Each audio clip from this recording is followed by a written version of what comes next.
the importance of values, and the importance of opening up one's mind and be receptive to ideas. That was one of the points I was going to make. He made that. The other important point he made was he recollected the symbol and logo of the National School of Business, the three petals and what they stand for. Again, a recall to values. I will be touching upon that in my presentation. And thirdly, he said that what we have here is pretty girls and handsome boys. That's a very important statement. To my mind, that statement symbolizes the fact that we have to believe in ourselves. You must believe in yourself. That is the starting point of leadership. I think that's a very interesting point he made. And he is a living example of what you will be after 1 year into this institute. So you'll be like him. You'll be able to stand up and speak there. Very good. I appreciate that. Must compliment you on that. And I must thank Professor Raghavaiah for that rather generous introduction that he gave about me. Thank you, sir. And I would caution you not to get too carried away by the reference you made to Jharkhand and Bihar and all that in my introduction. Today, I will be talking about an interesting anecdote that happened to me a couple of weeks ago, which will tell you that today Bihar and Jharkhand are on the upswing. They are not states to be underestimated.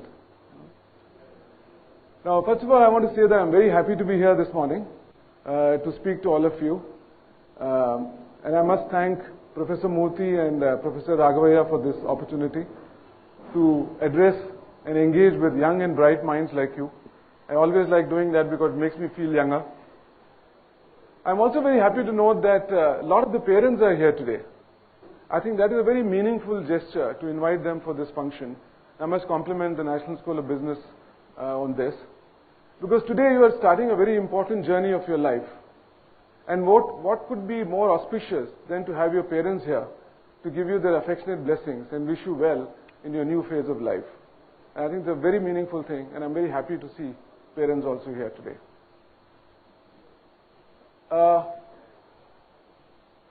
Before I again get into my presentation, I'd like to congratulate the new class of students here. Management is about setting goals, evaluating various strategies of achieving those goals, and executing those strategies with excellence and efficiency, and actually end up by achieving those goals. Now, if you look at management this way, and that is what management is all about, you can apply this to anything in life. You can apply it to the corporate sector, you can apply it to the NGO sector, the government sector, the international institutions. You can even apply it to a religious institution. So, imagine by doing management, the kind of career opportunities it opens up for you. The kind of opportunities that it opens up for you to contribute to various sectors. So that is a big advantage of doing a program like MBA. It's almost a way of life. It transforms your way of thinking. And the second thing I want to congratulate you today is for joining the National School of Business. I have been interacting with Professor Murthy, Professor Raghavaiah. The reason why I say this is because this school is led by people who are great believers in values. And as Sri Ranjan explained, their logo and symbol, the three petals, stands for character, competence, and compassion. Now, those are values that shape holistic leaders.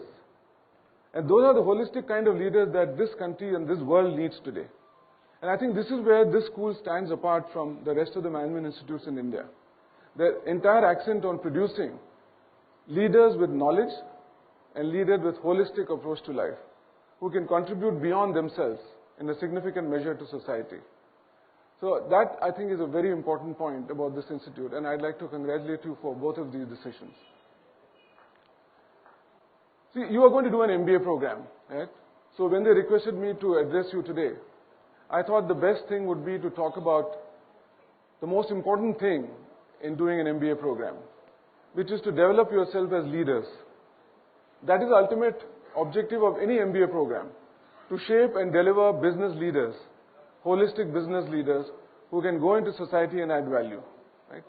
So since the whole program is all about leadership, I thought I would choose that as my theme for today's presentation. So that's why it's called Be a Leader.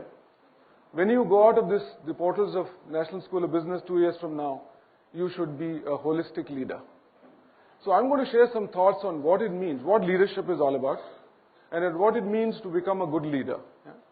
Most of these thoughts are my own, based on my own experience in ITC of having succeeded as a leader.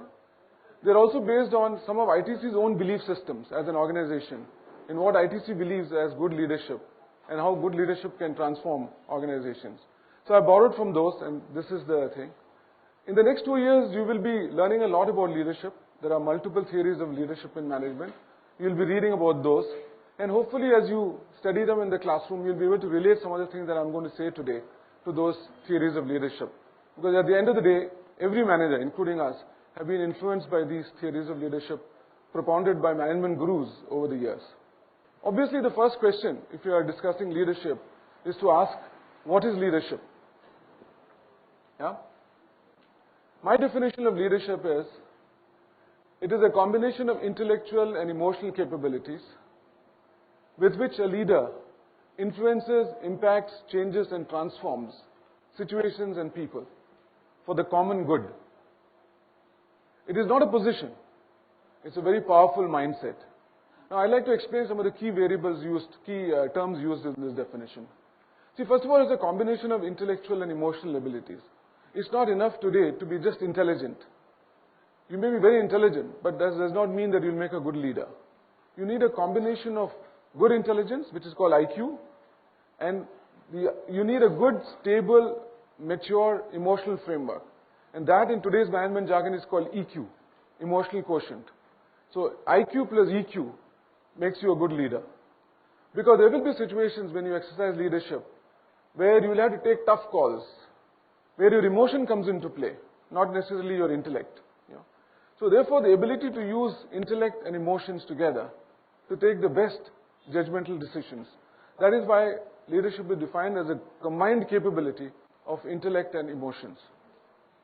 Secondly, what does the leader do? He influences people's thinking, and therefore he changes.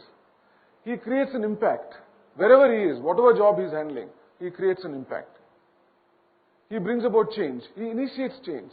He's invariably the change agent. And lastly, he transforms. The difference between change and transform is one of degrees. Change can be incremental, small things. But transformation is a completely new thing. So a leader transforms. So that's his basic task.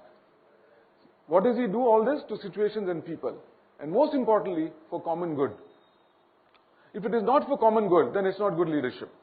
We take the example of somebody like Hitler. Hitler was a very effective leader. See, by effective I mean, I'm going to keep using this term effective very often in this presentation. So let me explain that up front. Effective means the ability to achieve your goals. So if I have defined a goal, and then I go and take some action and achieve it, then I'm effective. In other words, I've succeeded as a leader. So look at Hitler. Hitler was a very effective leader. But according to me, he was the worst leader. So bad that Germany has completely deleted him from their history. Remember him. Yeah? And they're taking great pains to ensure that the successive generations don't talk about Hitler. Right? Hitler did not leave a legacy. His leadership impact has not been enduring. Why? Because he did not work for the common good. So therefore he was a bad leader. Okay? So we are talking about, when we talk about leadership, we are talking about being good leaders. So common good is very important. The next point is, leadership is not a position. See, very often we think that leadership comes from authority and power. What they call in Hindi, kursi. Sit on a seat, designated managing director or general manager or departmental head, and then you get the power and the authority and then you exercise leadership. It is not so. Leadership, like I said, is all about influencing. Right? And for influencing, you don't need power. You don't need authority. Organizations gives you that for a different purpose. That we will discuss later in the presentation. But even with it, the best leadership is that which can bring about change and influence people's thinking without occupying a position. In our own country, the best example I can think of is Mahatma Gandhi. Gandhiji has been my personal hero from the time I was in school. Absolutely outstanding hero. Look at him. He was never Prime Minister of India. He was never President of India. He was never a minister in the cabinet. But can you imagine one single figure in the history of India who has exercised more influence and more impact than Gandhiji? Right? What was the source of his leadership? It was not a kursi, it was not power, it was not authority. It was his moral authority. It was his character that gave him that power with which he could influence millions of people in this country. We will talk more about some of what Gandhiji did. In fact, I want to conclude my presentation with a short film, 10-minute film, on Gandhiji. And you'll see how powerful that film is. And as I go through the presentation, I'll keep referring to that. I want to give one more anecdote, which I told you about, which is related to Jharkhand and Bihar, which also relates directly to this concept of that you don't have to be in a position to be a leader. Right? 2 weeks ago, I called a local company here to come and clean our water tank in the house. We have a sump and then an overhead tank. So a gentleman came. So he was supposed to come at 10 o'clock. He arrived at 10:10. So as soon as I opened the door, he told me in Hindi, "Sir, I'm very sorry. I'm 10 minutes late. Heavy traffic. I had planned for this traffic, but despite that, the traffic was too much. I got delayed. But that's no excuse. I should have been here on time. So I'm here. My team is here. Let's begin work." I was first of all very, very impressed that in today's day and age in India, a service provider actually says sorry to you, to a customer, for coming late. So then we started the work. He had 2 assistants. He came in a Maruti van and he unloaded all his equipment. That was my second surprise. I thought he would come with a broom and some bleaching powder and clean the tank. He had a vacuum cleaner, he had an ultraviolet dryer, and he had a high injection pressure system. Right? And he introduced himself. He said his name was Pandey and he's from Bihar. Right? And he said, "Let's start work." So we went to the terrace. So before we went to the terrace, I told him, "Be very careful when you carry this equipment. Don't damage the walls and all that." He said, "Don't worry, leave it to me. I'll ensure that nothing happens." And he caught all his 2 assistants to bring all the equipment. He himself carried the hose. The hose is a very unwieldy, flexible thing, which keeps moving. And he told me that he was carrying that because that had the largest potential to damage walls on its way to the terrace. And then he told his assistants to go forward, and he was behind them. And he kept on telling them throughout their journey to the terrace of 2 flights of stairs, "Watch out for the wall, turn here, turn there, don't touch it." Everything that I could have told these guys to preserve my walls, he did. Then we went to the terrace, he opened the tank. Oh, before that, there was a little debate on which tank should be done first. Some tank, the underground tank or the upstairs tank. So my view was that the upstairs tank should be done first. So I gave him, first he said we should begin with the underground tank. So when I gave him my reason, he readily agreed. He said, "Oh, that didn't strike me, you have a valid point. So let's go up, we'll start with that." So he went there and started cleaning. As soon as he opened the tank, he told me, "Sir, this tank has not been cleaned for at least a year. There's so much of muck here because the water is hard water. So a lot of salt deposit there." So he said, "So much of salt deposit." I said, "Yes, it hasn't been cleaned for 1.5 years. So he said, "My boss would have told you on the phone that each tank will take 1 hour. But after seeing this, I can tell you, each tank will take a minimum of 1.5 hours. But don't worry, we will do a first-class job of cleaning this because I believe that we must give customer satisfaction. That is our mission. We no matter what happens, we must give customer satisfaction." Then he started instructing his people to clean and all that. In the next 1 hour, he got 3 calls from his boss, pressurizing him to quickly finish the job and go to the next call. Because the next call, customer is already calling him and asking, "When will you come?" And to each of those calls, he told his boss, "I'm not going to hurry. This tank is in very bad shape. It'll take me 1.5 hours into 2-3 hours. And I have to take away all the muck. There's no way I can come. So you please tell the customer that I'll be delayed." Now 3 times his boss put pressure on him and 3 times he gave similar answers. And he stuck to his gun and he did a fantastic job of cleaning that. And then he came downstairs and cleaned the other tank. Now during that cleaning of the second tank, another call came from the boss. And this time obviously the boss must have been very, very aggressive.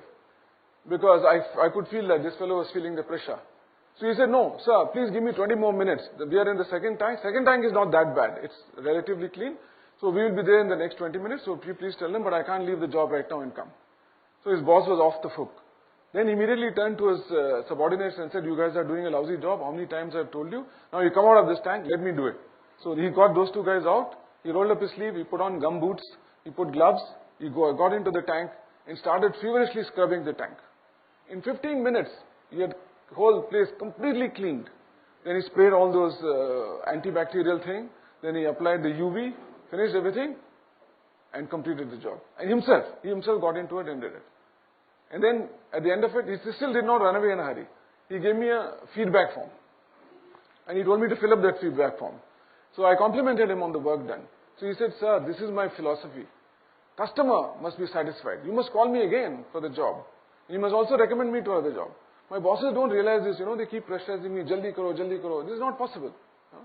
Then he made me sign that form, then he took it. And during the course of the conversation, I had happened to mention to him that, we are running short of domestic help. So sometimes we need people to clean windows and doors and all that. Can you recommend someone? He said, sir, don't worry. How many times do you need? I said, once a week. He said, don't worry. On my weekly off day, I'll come and do it for you. And no talk about money, shani, nothing. Now today, marketing experts will tell you that building long-term relationship with a customer beyond the product area and arena is very, very critical. And this is what this gentleman was doing. He was building a long-term relationship with me. You may not have been aware, but the point I'm making is that he had naturally some of the most critical characteristics of a good leader. And he wasn't occupying any position. If anything, his position was very, very low in that organization. He was just a supervisor. So they applaud Pandey from Bihar? Absolutely. Yeah. So what makes for a good leader? See, first and foremost, I think you need to be a good human being if you want to be a good leader. If you're not a good human being, you can't be good anything. You can't be a good manager, you can't be a good leader, you can't be a good father, you can't be a good son, you can't be anything good. So therefore, the first and foremost thing is to realize that you need to be a good human being. And what does that mean? First of all, wholesomeness. See, I define wholesomeness as positivity, a very highly positive state of mind. Positive in thought, word and deed. You say what you mean what you say. People know exactly where they stand with you. That is wholesomeness. The desire to do good to others, being unselfish, rising above yourselves. That is a very important quality. To be able to rise above yourself and think of doing good for others. And that makes you a wholesome and good person. Lastly, being principle-centric. It's extremely important to be principle-centric. Make sure that you lead your life, no matter what you do. Whether you're in management or not, it doesn't matter. But whatever you do in life, make sure that you lead your life according to principles, according to your conscience. Being principle-centric is extremely important. You will see that in the film on Gandhi, how single-handedly, just one man in Africa, he took on the might of the British Empire because he was principle-centric and he refused to budge from his principles. That is the power of principle. That is the power of conscience. And that comes when you strive to become a good human being. Now to get into a little bit of definition of what constitutes leadership, I call it the 3 V's of leadership: vision, values and vitality. Now this is a framework that in ITC we adopted. This originated from our chairman, Mr. Deveshwar. He propounded this concept and he said that at the organizational level, at the corporate level, if the company wants to succeed, these are the 3 qualities that we must have. These are the 3 characteristics of leadership at the corporate level. And obviously, if the corporate has to exercise leadership, all senior managers and most managers at other levels will also need to imbibe similar characteristics. So this is that ITC model of leadership that I'm going to talk about. What I talk about here will be common both for companies and for individuals. You as an individual leader can adopt this framework completely, as can any organization also. First, vision. The other day I was preparing for this presentation and I remembered reading this quotation from one of the books. And I was very surprised. This is from Patanjali's Yoga Sutra. Right? This was written 5,000 years ago. Now what does he say about, this is what I call vision.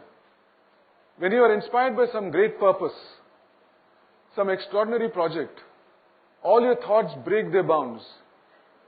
Your mind transcends limitations. Your consciousness expands in every direction. And you find yourselves in a new, great and wonderful world. Now you see the whole concept of yoga. Yoga means integration, right?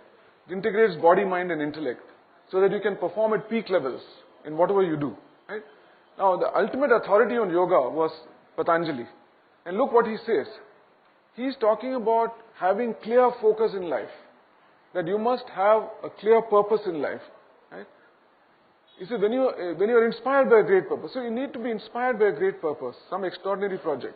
That is vision. Yeah? And this is the power of vision. Once you have that vision, it drives you. It drives you to do everything. It drives you to do work 24/7. It drives you to put the maximum energy. It drives you to do anything for that cause. But you must have a cause that inspires you. Now that is vision. Now Dhirubhai Ambani, who founded Reliance, where did he start? He was a petrol bunk attendant. But even at that stage, he had a vision. Even as he was pouring petrol into vehicles in Middle East, he had a vision of one day starting his own petroleum company. Now, can you imagine those days for a person of that stature who's a petrol bunk attendant to dream of starting a petrochemical company and then to say one day I would become the biggest petroleum company in the world. To dream at that stage. See, that is vision. Now you can see what it did to him. He actually delivered that vision. And became India's #1 company. Now, how many of us can dare to dream like that? But then that is the power of vision. That is what vision can achieve for you. It can drive you to perform at extraordinary levels of energy and performance. So it's very important to have your own vision. And like I said, for vision, you don't have to be in a position. You don't have to be some managing director of a company. Each one of you can have your personal vision, your professional vision at this juncture. Pandey had a vision. His vision was, I must give customer satisfaction, come what may. So that he calls me again and he recommends me to somebody else. Now, he was being driven by his vision, so he did not allow his boss's pressure to come in the way. His boss should have had that vision actually, but Pandey had. See, that is the making of a leader. So, what is a vision? Like we just now discussed, a vision can be an aspiration, something that you want to achieve. It can be a dream, it can be an intense desire, a great hope, a larger than self goal. A vision is always something beyond your reach at this point of time. It's futuristic, it's beyond your, so that it draws your aspiration. That aspiration draws the better talent in you. Extra levels of effort in you. If it is something that is easily achievable, then it won't be a vision. A leader is driven by his vision because it inspires him, it motivates him, and it energizes him, and it elevates him to a completely different level. So if you want to begin your journey of leadership, you must begin with a vision. That's the first point. Values. In my entire presentation, this is the most important slide. Values are extremely critical for leadership, successful leadership. Today, if you look at the world, including India, there is a huge crisis of values. Huge crisis of values. Can you think of one political leader in India to whom you can look up to today? Can you feel inspired by one political leader? I can't think of a single guy.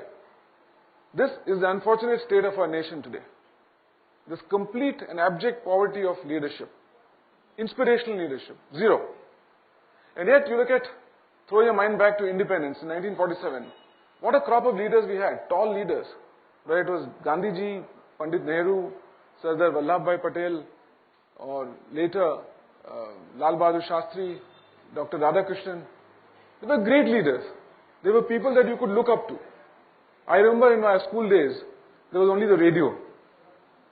And we used to wait with bated breath on 14th August evening and on 25th January, Republic Day Eve, to listen to Dr. Radhakrishnan, who was the president then. He would give his customary annual speech on the radio. And what a fantastic speech it used to be. We used to stay glued to the radio to listen to that speech. Can you imagine? Today, how many educated, sensible guys you think will go and attend a mela where some politician is giving a speech? But that is the unfortunate thing. And this is not only true of India. Look around the world. Look at what's happening in Syria. Thousands of people are being killed by their own regime every day. All because one man wants to hold on to power. What can be worse than that? So that is the problem of leadership without values. So I'd like you to consider that values, out of vision, values and vitality, values is the most important thing for a leader. And what values are we talking about here? Integrity, good old-fashioned honesty. You cannot be lying, you cannot be cheating and leading set of people. You can't be honest to your own followers. It's not possible. You're doomed to fail then as a leader. Intellectual honesty. I said earlier, saying what you mean and meaning what you say. so people know exactly where they stand with you. Ethical, being driven by your conscience. Everything else, the moral law, on that there is no theory or there is no two opinions. You know what is right and what is wrong. Your conscience tells you that. Follow that. That is being ethical. Putting organization ahead of self. If you're working for a company, put the company ahead of yourself. In this context, I want to talk about the army credo. You know, in the Indian army, the credo, the three half-sentence credo, but it's a beautiful credo. The credo says, my country comes first, my men come second, and I come last. You know? See, look at the words have been very carefully chosen. My country comes first. It's a very inspiring statement. My men come next. It doesn't say my men come second. It says my men come next. They are only next to the country. And it doesn't say I come third. I come last. Huh? So if you are a captain of a ship which is sinking, you don't leave the deck till every human being on that ship is cleared to safety. Huh? So if you are commanding a contingent in Ladakh, you don't run away till every man in your battalion is safe. You stand there and you take bullets. Yeah? So that is the army credo. Now what is the sum and substance of that army credo? That you put country before yourself. So a leader puts his cause before himself. That same cause, that same vision which inspires him, it is so important to him that he puts that cause before him. Only then his self-interest comes. Dharma, the concept of duty. See, here I want to spend a little time. You know, in the next 2 years, you'll be learning in your organizational behavior and human resource subjects, you'll learn a lot about motivation. Because as leaders, you must understand what motivates people. And there are several theories of motivation. Most of them are Western concepts of somebody called Frederick Herzberg and somebody else. All those theories are there. And they tell you how the various sources of motivation, fame, money, success, blah, blah, blah, self-actualization, this, that and the other. Those are all very good theories. It's good to understand them. But they are all uniquely sourced out of Western thinking.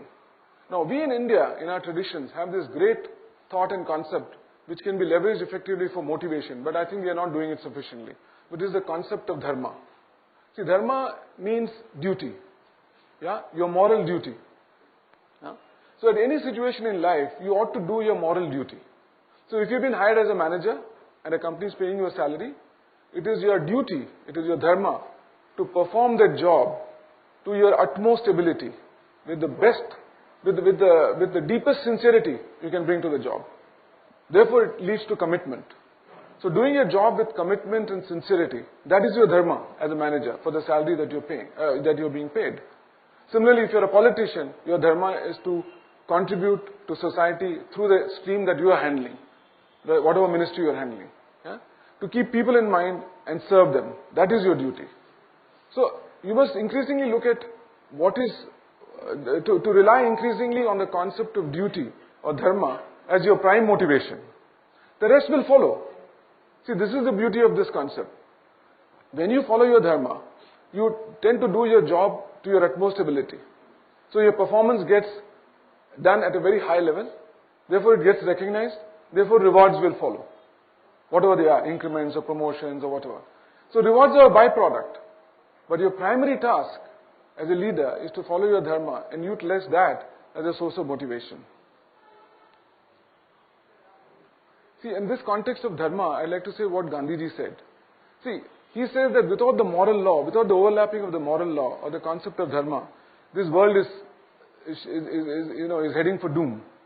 And he said there are 7 things that will destroy us. He predicted this.